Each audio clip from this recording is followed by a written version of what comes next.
Hey, what's going on? My name is Andy Monroe. Welcome back to the channel. In this video, I'm going to be walking you through 3 event marketing mistakes I see most coaches and consultants making when they're marketing their events. And also, these are just mistakes that we have made with our events as well. So I'm going to be speaking from direct experience here. Now, before I dive in a little bit of context, I'm the co-founder of Bullish Events, where we help high-ticket coaches and consultants create, fill, and monetize their live events. We've done over $10 million in revenue from live events. We've had over 6,200 attendees come through our events, and we've maintained an attendee satisfaction score of 4.7 out of 5 across all of those events. So there's a bit of context for you. Let's jump right into the video. Now, the biggest mistake that I see most coaches and consultants making when trying to sell tickets to their events, this is one that we've made on a lot of our events as well, is leveraging speakers to sell tickets. And that's a huge misconception in the industry, is that speakers will sell all of your tickets. And honestly, this is kind of a trap that we fall into when we're in scramble mode. Like maybe we're a little bit behind on selling tickets. The ads aren't really performing. The email campaigns aren't really working. Social media posts aren't driving much engagement. That's when we kind of go into this like fight or flight mode of like, hey, let's like rely on our speakers to sell tickets. And they do sell tickets sometimes. I'm going to dive into this a little bit more, but using speakers to sell tickets to be your primary method of selling tickets to your event is a big mistake that will usually lead to disappointment. And the reason this doesn't work is because speakers aren't really incentivized to push your event out to their audience and list. And they will, they'll send an email, maybe 2 emails, maybe even 3 emails, make a couple social media posts. But speakers have their own businesses to run. They have their own offers. They have their own content to post. They're not going to sit here and spam their audience with content about your event all day.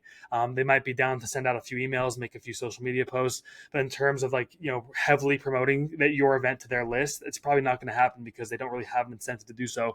Even if you have some sort of rev share agreement, it doesn't really make a lot of sense for them to constantly promote your event to their list. Unless you find a really good speaker, sometimes people will be down to do more promotion, but even then, it doesn't really always work out the best. And most speakers have already been seen, or just have free content on YouTube. If you go around and you see, like, there's a lot of speakers that kind of make rounds on the circuit of events that a lot of event hosts try to push as these big keynote speakers. Some are like Ed Milet. You got all the Shark Tank people. You guys know who it is. David Goggins, Andy Frisella. There's just a lot of speakers that have kind of made the rounds of all of these big events, especially in the business opportunity world. And people have just seen these people speak before. It's not that novel. It's not that new anymore. And even if they haven't seen them speak, they can go out and they can find their free content on YouTube. So the value of information these days just isn't that valuable. It's not that enticing. Information is not as gate kept as it once was, especially with the rise of artificial intelligence.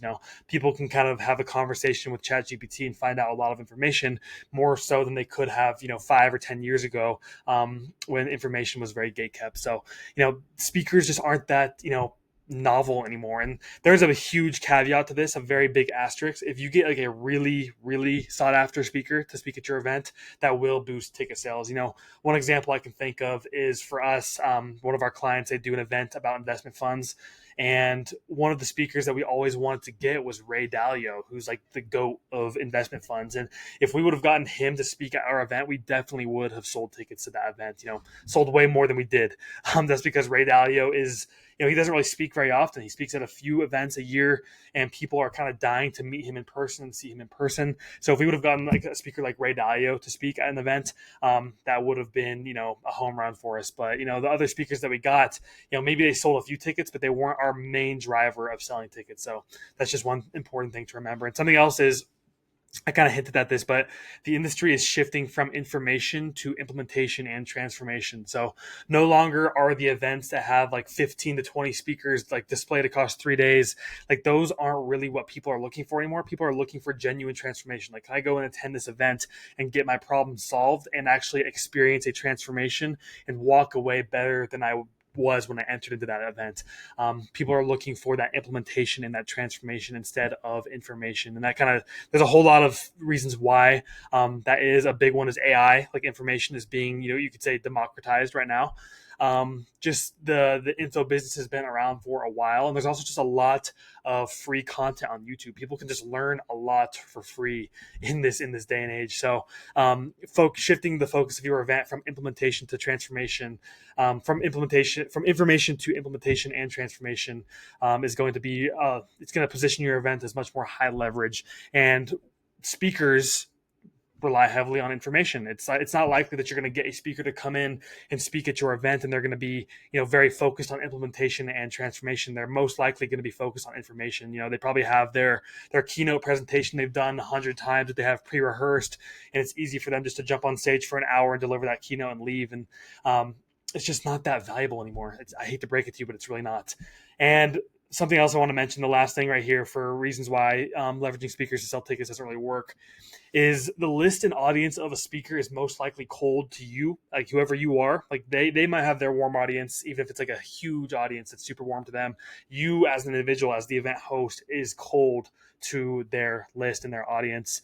And a few emails or social posts won't build like the know, like, and trust factor that someone needs to buy from you. So if you're a completely random person to said speaker's audience, and they send out 3 emails and make 3 social media posts, like these are most likely the first time that their audience is going to interact with you. And for them to see one email and go and buy a ticket to that event, it's a little difficult to expect that. It's a little unrealistic. And even if the speaker is associated with you and your brand, the audience of that speaker's list needs to go through a full buying cycle before they will most likely know, like, and trust you. Of course, there's going to be some outliers. There are going to be some people that see the email. They're going to see that the speaker is associated with your brand and your event, and they're going to buy a ticket on the spot. That will happen sometimes. I'm not saying that this won't sell any tickets, but in terms of selling most of your tickets or being a key ticket driver, leveraging speakers just most likely won't work. And the final reason is because that the list of the speaker that you're working with is going to be very cold to you. So the odds that they just go and buy an event ticket after a few emails is very unlikely. Now, the main benefits of having speakers at your event, because there are some benefits. I do think the day of having 15 to 20 speakers at an event for like 3 days it's kind of over. I think it's shifting more towards maybe smaller events, smaller speaker lists with more implementation and transformation. But the benefits of having speakers at your event, one is it just legitimizes your event and your brand, especially if you're just getting started in the event space. It's nice to have other people associated with your event. That's also a benefit of bringing sponsors into your event as well, is it shows other people that your event is legit. If John Doe or Jenny or Marissa are down to associate their whole brand with your event, that kind of shows people, okay, this person's legit. They're not going to scam me. I'm not just going to buy a ticket and never hear from them again. They're actual real people that have associated themselves with this event. So it kind of legitimizes the brand and the event. And also, speakers fill in gaps that you aren't able to teach on. So if you are an expert in one specific topic, let's say that you're doing, this is kind of a broad event, but you're doing like an online marketing event, and you are really good. This is kind of just turning into a Russell Brunson example. But let's say, you're not Russell Brunson, you're somebody else, but you're an expert at funnels, and you know that funnels work. You've generated a ton of money from funnels, like you use funnels in your business. You can speak all day and all night on funnels. That being said, you aren't very good at traffic, or you're not very good at fulfillment, or you're not very good at building products or offers, whatever it is. You would want to bring a few other speakers into your event that can kind of dive deeper into areas of your event that you aren't really an expert on. So they're very good at filling in the gaps of your lack of expertise or your lack of knowledge. So those are 2 main benefits of having speakers speak at your event. That being said, if you're hosting an event for your business and your brand, especially if you're hosting one as a vehicle for enrolling clients into your business, you don't really want to have 15 to 20 other speakers that stumbling over my words, that dilute you as the expert in the room. If you're hosting an event for your brand or your business, you want to be positioned as the expert in the room, and having 15 to 20 other speakers could take away from that. So having a smaller speaker list that's more hyper focused on specific problems, that is a much better event strategy in 2025 and beyond, in my opinion, based on like what I'm doing and what I'm seeing in the market. Now, one thing I want to do with this video because I don't want to just like point out these event marketing mistakes and like give you nothing to work with. I'm going to give you a few alternative strategies based on these mistakes, so you can go and implement these for marketing your event. Now, the first one, I put better strategy here for this first point of speakers selling tickets is instead of having your speakers promote your event to their list, do a full JV campaign where you do a virtual webinar or virtual event together. This is a much better strategy for so many different reasons. First of all, just webinars and virtual events are great for selling tickets in general. That's one of the main strategies that we deploy. And this will help the audience of your speaker go through the full buying process, and it will help increase the know, like, and trust factor. So instead of having your speaker just send a few emails or make a few social media posts to their list, do a full webinar that's hyper focused on a problem that segues nicely into your event, and do a full campaign where you have the pre-event emails, you have the promotion, you have the webinar itself, you're on there with the speaker, or it's just you. I definitely recommend having the speaker on there because it kind of bridges the gap between their audience and you. But having you and the speaker on this webinar or this virtual event, providing a ton of value and then pitching them to come and attend your event. I'm sure you can tell by now that's just a much better strategy for converting a cold list, a cold audience that's cold to you at least, into buyers for your event. So instead of just having a speaker or a JV partner just send a few emails out to their email list, I'd highly recommend doing a full virtual event or a full webinar campaign to take the audience through that full buying cycle. And something I want to point out here is you can use this strategy with other JVs as well. I kind of hinted at this, but they don't have to just be speakers at your event. You can kind of loop in other creators or other people in your space and do this JV strategy with them. But I would almost always recommend doing some sort of virtual event or webinar where there's a buying cycle that's happening. There's a journey and a transformation of the attendees is experiencing. You're not just spamming them with a few emails saying like, hey, come attend my event. It's really cool. You're actually providing value. I mean, you're doing a webinar, and webinars are proven to work. The strategy is definitely proven to work, and we've used it for most of our events, if not all of our events, to sell tickets. So doing some sort of JV strategy, some JV partnership with a webinar or a virtual event is a very effective strategy. So do that. I mean, I'm not gonna say do that, but I would recommend doing that rather than just having your speakers send a few emails and make a few social media posts. Now, the second biggest mistake that most people are making when marketing their events, another one that we have made ourselves as well, is not leveraging organic. Now, one of the biggest traps that we fell into in marketing our events, especially in the early days, was trying to rely too heavily on cold traffic to sell tickets. We just had this idea that we needed to have cold people in the rooms of our events. I don't know why we thought that. Maybe we thought it would increase conversions at the event, which that's not even the case. But for some reason, we thought that ads or finding other people that were outside of our ecosystem was the only way or the best way to sell tickets to our events, and that just wasn't the case, at least for us. We did sell tickets through cold strategies. Like we have sold tickets through ads. Like ads do work when selling tickets, but the CAC was extremely expensive and we didn't see the volume that we wanted to see. So everything changed when we started making our marketing to both cold and warm traffic, aka organic. So organic includes Instagram, TikTok, Facebook, YouTube, just people that were following us already. Also email lists. So just the holistic email list that you own. So for us, we had an email list. I'm sure you have some sort of email list for your business. And also I put this as a separate segment because I kind of classify it as different than just like a holistic email list campaign, but segmented email lists. So I'm sure you're familiar with this if you run a business right now, but you can segment your email list based off of activity or who a person is and how much they have interacted with you and your brand. So you can do lists that were like, okay, so people that have opened up an email within the last 60 days, or people that have clicked on a link in the last 60 days, or people that have purchased a product in the last 60 days. You can do all these different segmentations to do different campaigns to different types of people that are on different levels of warmness, you could say. So those are different organic audiences that we've targeted for events. And it turns out it really does completely make sense that people inside of your audience, inside of your ecosystem, are more likely to buy tickets to your event rather than people that are coming into your ecosystem cold. So events are a big purchase. And in order for someone to buy a ticket to your event, and I'm just a huge caveat here, a huge asterisk, this is all just general. There's definitely outliers. This is not just a blanket statement that applies to every single event of all time, but this is just in general. Most of the time this stuff applies. So in general, events are a big purchase, and in order for someone to buy a ticket to your event, they really need to know, like, and trust you. And who knows, likes, and trusts you the most?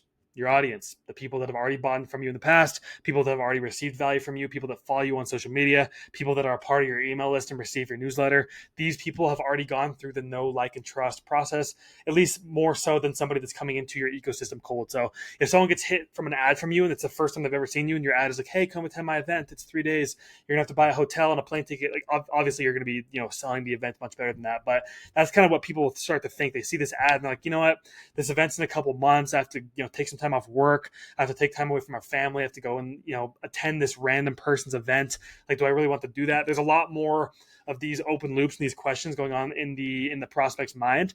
But if somebody is already inside of your ecosystem, they've kind of already gone through the process of like understanding who you are, and if they are still on your email list or they still follow you, they at least trust you and know you and like you a little bit, so that they're a little bit further along that buying process. So this makes sense. When we first were trying to like over leverage ourselves on cold strategies, when we started to do both cold and warm strategies, we're like, okay, why haven't we been doing this the entire time? Because it makes so much sense.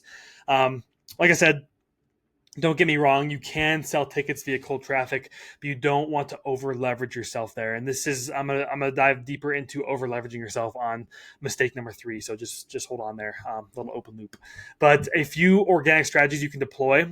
So webinars and virtual events, this I've already mentioned this. These are an extremely effective way for selling tickets, and you can promote these virtual events and these webinars to your organic list as well, on top of cold ads or cold marketing campaigns. Targeted campaigns to very warm leads on your list. Example, have clicked a link in the past 30 days, or have purchased a product in the last 30 days, or have done something in the last 30 days. You can do 60 days, you can do 90 days, whatever it is. You can do different campaigns to different types of people that are different levels of warmness on your list. I highly recommend doing that. You can also do reactivation campaigns to dead leads. So if people are just kind of stuck in the cycle of receiving your newsletter every week, they haven't really done anything, and they've even stopped opening up your newsletter, you can leverage these events and these marketing campaigns to reactivate dead leads on your list. Special offers and discounts for previous purchasers. So maybe somebody has bought a product from you in the past. You can do a special discount or promotion specifically to them to get them to buy a ticket to your event. And also ticket upsells when someone buys another product from you. So this one can work in a few different ways. It could work both cold and warm. So if somebody buys a product from you, on the next page, they get upsold to a ticket. And I actually heard of this strategy a few days ago. That's pretty cool. You can even like market or position your event as like an implementation activity based on like the program or the product that they're buying. So let's say that you're selling a course on Facebook ads and the course is $500. They buy that course, and then on the next page it's like, okay, you'll go through this program, and then at the end of it we have an implementation event where we actually go through everything together. We help you implement it. We make sure that all of the loops are closed in your mind. We actually help you implement everything that you learned in the course. It's the event, and they can buy a discounted ticket or whatever it is. That's a pretty cool strategy. I actually haven't used that myself, but I think that's a genius way to kind of incorporate your events and your ticket sales into the whole funnel of your business. So there's obviously a lot more than just these the ones I've listed, but these are a few that we have seen work really well. Now, moving on to number 3, this is over leveraging yourself on 1 to 2 marketing strategies. Now, on sales calls, the most common question I get is, what is the secret strategy that you use for marketing events? Like, what's the one thing? Like, give me the juice, give me the sauce. Like, what's the one thing you use for marketing your events? And the hard truth is there isn't one. There just simply is not one secret strategy for marketing and selling events. Like I said right here, there isn't one secret, hidden, mysterious marketing strategy that's guaranteed to sell tickets. There are definitely strategies that work, and there are strategies that don't work, but that's the point. There are strategies, not strategy. You can see plural instead of just singular. When marketing events, we like to deploy 3 to 4 different strategies. Anything more than that can get a bit chaotic, and you don't want to split your focus too much. But for an event, we usually deploy 3 or 4 marketing strategies to kind of capture different audiences and capture people at different points in the buying cycle. And then here are just a few strategies that we've used or that other people have used. I haven't used all of these. There's a few down here that I haven't used, but I just know work really well. I'm going to mark those out, but all of these up here we've used for our events, and they've worked really well. So up first is ads, and there's a lot of different strategies you can use when it comes to leveraging ads for selling events. One that doesn't work really well is just like running ads directly to an event page where it's like, let's say you're doing an event and the ticket is $1,000 or $500, whatever it is. If you're just running ads to that event page, first of all, the CAC is going to be insane.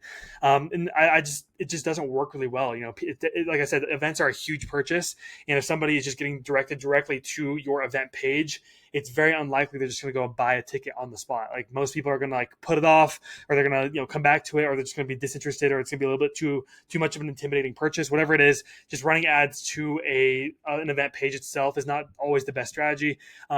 There's different things you can do. Like I said, you can plug ticket sales or tickets into an upsell on different products and run ads to that product. Or you can do ads to a virtual event or a webinar. There's a lot of different strategies you can deploy when it comes to running ads for events. Then you have webinars and virtual events. You have affiliate campaigns, JV partnerships, social media campaigns, email list campaigns, sales calls, outbound dialing your list. Now, this one I know works really well, but I've never done it for my own events. It just hasn't really made sense for us, but I know there's a lot of people out there that are outbound dialing lists, and they're having a lot of success when it comes to selling tickets to events. So this is one that you could try out. Adding tickets as upsells for different products, and then personalized invitations. So we've used this one a little bit, but I do know that there's people that completely sell at their event, just sending like very hyper personalized invitations to people to come and attend their event. So as you can see, there are so many different strategies to sell tickets to events, and these aren't just the only ones. I'm sure there's ones I'm missing. So to answer the question of like, is there a secret trick to selling tickets to events? No, there isn't. There are a lot of different strategies that you can use. But what I would do down here, I have best practice. Just pick 3 to 4 of these strategies and just go all in. Okay, I'm going to do ads. I'm going to do webinars. I'm going to do affiliate campaigns. I'm going to do JV partnerships. Like those are the 4 strategies I'm going to use. That's it. I'm not going to do anything else. Obviously you can still make some social media campaigns and stuff like that, and you can send some emails. Like it's all nuance. This isn't like black and white. But what I would do for you is just pick 3 or 4 strategies to focus on for marketing your event. Focus on those, and don't get distracted by all the shiny object syndrome and all the other strategies that you could use, because there is such thing as having too much marketing happening for your event, like leveraging too many different vehicles for marketing your event. Now, big disclaimer to wrap up this video. These are simply just vehicles for getting your event in front of eyeballs. If you do not have a good offer, don't know who your ICP is, don't know how to speak to your ICP, or just don't have a good event set up, the results that you will get will suffer. So I like to view all of these different methods for marketing events as vehicles. So an ad is a vehicle for getting your event in front of an eyeball. All it is just communicating what your event is and the value that somebody can get from your event in a way that's trying to get them to buy a ticket to your event. Now, if you don't have solid messaging, if your event or if your ads aren't really resonating with your market, you don't know who your ICP is, you don't know what the purpose of your event is, you don't know what the transformation is, like these things are going to be shown through your marketing, and these are not going to get results. So if you're running ads to your event and you're just not getting, people aren't buying tickets to your event, or maybe you're sending emails, or maybe you're doing an affiliate campaign, or you're doing a webinar and you're not getting results, a lot of people like to blame the thing itself. Like, okay, ads don't work then. These ads don't work for selling tickets to events. But that's not the case. There's just something wrong in the messaging and the marketing and the positioning of your event. So these things are really just half the battle. You really want to nail in your messaging, your positioning, your ICP, how your event is going to be perceived in the market. There's like so many other things to do to like get your event ready to be marketed. And that's like one thing that we work with all their clients is we get them ready to actually market their event. We don't just like go hop in and start deploying these strategies immediately. We kind of build the foundation that's necessary to make sure the event is marketed properly. So that's just a disclaimer that I want to mention to wrap this video up. So the 3 mistakes that we see people making, most coaches and consultants specifically, when it comes to marketing events is 1, leveraging speakers to sell tickets, 2, not leveraging organic enough, and 3, over leveraging on 1 to 2 marketing strategies. Right, that is all I got for you today. But before you leave, if you are a high ticket coach or consultant that is currently hosting live events, but you're not seeing the results that you want, or you want to start hosting live events, but you just don't know where to start, make sure you click the link down below in the description. Also, if you found this video valuable, make sure you like the video and subscribe to our channel. We'd really appreciate it. Thanks for watching, and I'll see you in the next one.